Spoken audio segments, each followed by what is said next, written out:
Alright, so hey, what is up guys, I'm Anexonel, and in this video I'm going to be unboxing the Phone i6s Plus. So now, let's get at it.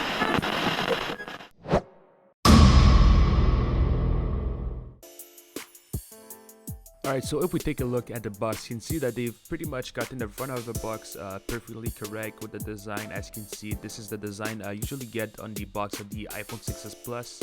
And you also have the Apple logo on the bottom and the top side, but when you turn on this side, as you can see on the left and on the right side, it says iPhone 6 Plus S when it is actually supposed to say iPhone 6s Plus, which is quite a minimum error. As you can see, we also have a bit of paint that is starting to come off. Now we go ahead and we open the box. You can see that we have the phone. At first, I'm just going to put it aside for now. We'll take a look at the content that we have inside. Also have a glass screen protector, as you can see. It already comes pre-installed with the plastic screen protector, but I will change it out for the next video. We also have the instruction box where you will also find inside the SIM tool, so you can put in your nano SIM card, as you can see.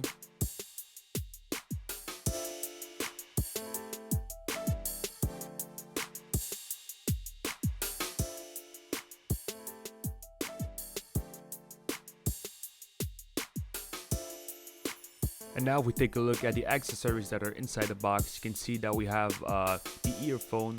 They aren't pretty good. I already broke them by just entering them inside the phone. And on the back of the earphone box, you don't have the Apple logo. You also have the wall charger. It doesn't have any Apple marking, but anyways, it is just to charge the phone, so it isn't a problem. We also have the 8-pin lightning connector that works on both sides, as you can see.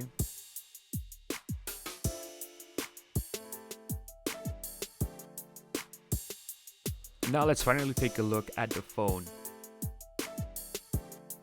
And as you can see, this is the rose gold version, and the color is pretty accurate. It's almost exactly the same as the original version. And just like the original one, in some condition it looks bronze, and in other condition it looks gold or rose gold. And for the font, it looks more or less pretty good and pretty accurate too. And now we take a look at what we have on the phone. As you can see on the side, you have the mute switch as well as the volume up and the volume down buttons. At the bottom you have the earphone jack, the microphone, the 8-pin lightning connector charging port, as well as the speakers. And on this side you have the SIM card part, which is a nano SIM card, and you also have the power button. And on the top, because this is the new iPhone 6, you have nothing. At the back you have the camera as well as the reset part, and on the real it is actually a microphone, and you also have the two-tone LED flash, and you also have this pretty nice Apple logo. And on the front you have the light sensor as well as the camera and the speakerphone. And at the bottom you have the Touch ID, and it actually works, and it also serves as the home button. So now let's go ahead and boot up the device and see how it looks. So as you can see, you do not have the Apple logo, but you do have the white background because this is technically like a white phone. But you do have the Android/Apple logo, but this is actually changeable by going into the phone app and typing in some sort of code and then choosing the iPhone booting logo. I'll have that code down below if you have this phone and you'd like to know how to do it. And this is how the phone looks like at first. I will just go into the settings and put it in English so we can go through with the unboxing. And as I mentioned earlier, this device does have Touch ID, so I'm just going to go ahead and try to set it up. And I won't go through the whole clip that I filmed because it actually didn't work for some reason with my thumb. So I did use my middle finger, and that seems to be working perfectly when I tried to unlock the device using my fingerprint. And as you can see, the process is pretty familiar. It is actually basically almost the same thing as on the original iPhone. Just take note that the Touch ID on this device is definitely not at the same level as on the original or as on other smartphones, but it is definitely better than other Chinese devices. And as you can see, apps like Health and Wallet have nothing to do with the real apps as you would see on iOS. They're just a bunch of bloatware. And if we take a closer look with the OnePlus One, you can see that it is more or less the same size.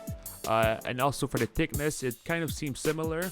But I believe that the OnePlus One is slightly thinner, or it depends on how you see it. And also don't mind the damage that I have on the OnePlus One.